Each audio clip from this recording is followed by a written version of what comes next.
Good day mga kababayan. Ito po yung ating update ngayon sa may Manila Bay. And kung mapapansin po ninyo sa may itaas po ng footbridge, itong ating pinaka area. At ito dyan sa may mismong dalampasigan ng ating Dolomite Beach. Kita po natin yung napakagandang view mga kababayan. So syempre ayan, matatanaw po natin dito, no, yung ating mga kababayan na pumapasyal at nag-i-enjoy sa kanilang pag ano diyan, picture or kung ano pa man yung kanilang ginagawa diyan sa may dalampasigan, no. Iba nagpapahangin, lumalanghap ng sariwang simoy ng hangin. At yung iba naman syempre talagang ini-enjoy lang yung napakagandang viewing sa ating dagat sa Manila Bay. At kung mapapansin ninyo mga kababayan, yung reflection ng ating kalangitan, no, sa may dagat, napakaganda. Ayan, kitang-kita po natin kung gaano ka maaliwalas ang panahon mga kababayan ko dito nga po sa may Manila Bay or sa Manila Bay Walk Dolomite Beach. At syempre tanaw din po natin ang ating mga kababayan na nag-i-enjoy sa araw na ito, no, sa kanilang pamamasyal dito sa Dolomite Beach. Ayan, lalong-lalo na po sa may mismong dalampasigan, no. So ganun pa man, nakikita po natin dito yung mga naglilinis at tuloy-tuloy pa rin po sa kanilang gawain, no, para mapanatili or ma-maintain yung kalinisan dito sa Manila Bay Walk Dolomite Beach. Ay, ang gandang pagmasdan mula dito sa may itaas ng footbridge, no, mga kababayan. Ito po yung napakagandang view na ating natatanaw dito ngayon.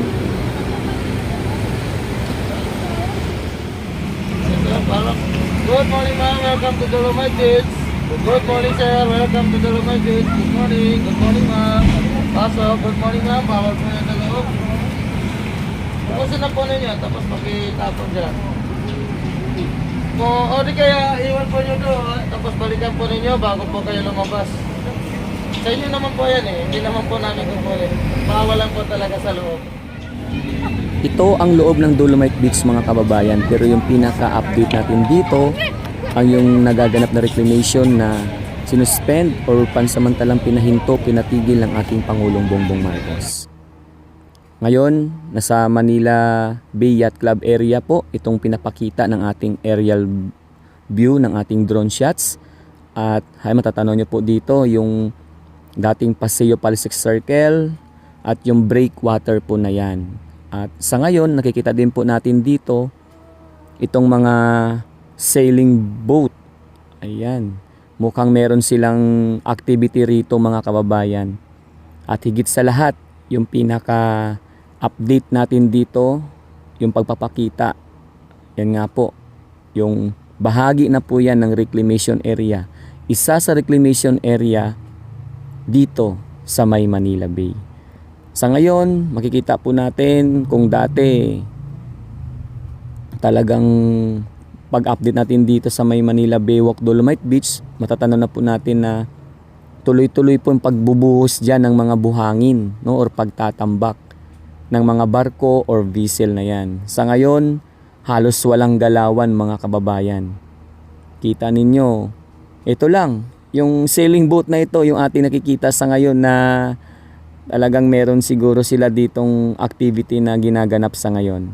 O di kaya parang katuwaan nila na maglayag, no, dito sa may part ng Manila Bay na ito malapit sa may breakwater, dito nga sa may Manila Bay Yacht Club area. Pero kung mapapansin po ninyo mga kababayan, napakalawak na po talaga, no, ng pinagtambakan ng buhangin. Kita nyo naman sa part na to. Ito pa lang pong part na to mga kababayan, sa likod po ito ng Seascape Village at Lime Hotel.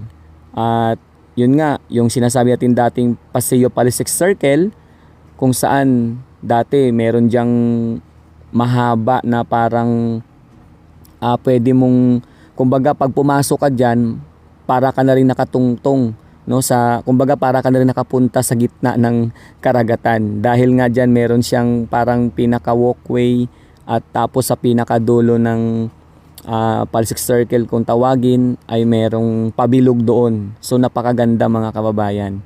Sa ngayon wala na po, talagang binakbak na yan at tuluyan ng tinambakan ng buhangin. So yan po, makikita ninyo itong yacht club area. Diyan po yung mga yate natin mga kababayan. So yan po yung sinasabi ko na reclamation or tinatambakan ng buhangin. Napakalawak na at napakataas na mga kababayan. Kahit po na tayo na sa Manila Baywalk Dolomite Beach, tanaw na po natin kung gaano nakataas or kalawak ng tinambak na buhangin dyan. So mga kababayan ko, no, sa muli, inyo pong subaybayan yung ating mga susunod pa na update dito nga po sa aking YouTube channel. At sabi ko nga po mga kababayan, kung nais nyo pong masubaybayan yung mga kaganapan sa May Manila Bay, masundan yung mga nangyayari dito, inyo lang pong isubscribe ang aking YouTube channel. Click nyo po ng all, yung notification bell, para updated po kayo palagi sa mga kaganapan dito. Ang ating po dito mapapakita mga kababayan ay yung mga nagaganap, at wala po tayong masabi sa ngayon kung ano na yung mangyayari doon nga po sa ginawang pagpapapahinto or pagpapatigil na ginawa ng ating Pangulong Bongbong Marcos dito po sa mga nagaganap na pagtatambak ng buhangin or panibagong reclamation area sa May Manila Bay. So ngayon, yun lang po sa ngayon mga kabayan ko, yung ating ating ipapakitang update at video sa araw na ito. Maliban sa reclamation, yun nga yung mga tatrabaho gumagawa diyan ng mga barko ay kitang-kita nyo po, no, halos walang galawan. Talagang as in hinto po talaga ang pagtatambak ng buhangin nila mga kababayan.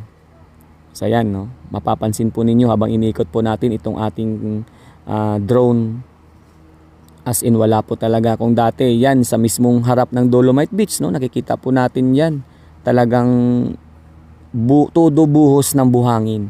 Pero sa ngayon mga kabayan, wala po. Ayan din po yung ating Dolomite Beach at syempre yung kahabaan ng ating Manila Bay, Rojas Boulevard.